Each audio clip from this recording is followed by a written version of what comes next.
Les tiques sont déjà là et chaque année c'est de plus en plus tôt. Les tiques sont nombreuses en ce début du mois de mars en raison de la douceur des températures hivernales. Les précisions avec Apolline Lénaire et Florence Grandon. En ce tout début de mars, les tiques sont déjà là. Dès que les températures dépassent les 7 degrés, ce qui arrive de plus en plus tôt, elles se hissent sur des herbes hautes et inquiètent les promeneurs. C'est embêtant parce qu'on va dans les...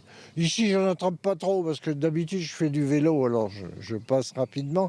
Mais si vous allez farfouiller dans les buissons, vous en ramassez souvent.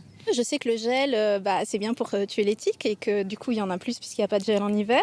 Mais bon, ça ne nous empêche pas d'aller nous promener en forêt. Spécialiste en la matière depuis plus de 20 ans, Nathalie Boulanger étudie l'évolution de ces petites bêtes mois après mois et confirme leur changement de comportement. Je dirais qu'il ne faut pas s'inquiéter, il faut juste savoir qu'elles sont de plus en plus présentes dans l'environnement. Il y a des écosystèmes qui sont plus propices que d'autres à leur vie. Et donc, il faut se protéger donc, par des vêtements couvrants. Il ne faut pas commencer à faire une psychose. Des tiques actives plus longtemps dans l'année, mais aussi plus nombreuses. Absence de pesticides dans les forêts, une plus forte concentration de gibier.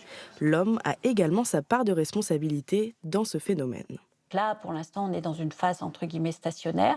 Mais c'est vrai qu'elles sont de plus en plus aussi présentes en ville parce qu'on veut végétaliser les villes, ce qui est très bien. Mais il faut réfléchir à quel type de biodiversité on veut pour éviter qu'il y ait trop de risques, je dirais de risques infectieux proches de nous. Pour ceux qui craignent une augmentation des cas de maladies liées aux piqûres de tiques, il est encore trop tôt pour tirer des conclusions. À rappeler également que seuls 25% des tiques sont porteuses de bactéries dangereuses pour l'homme.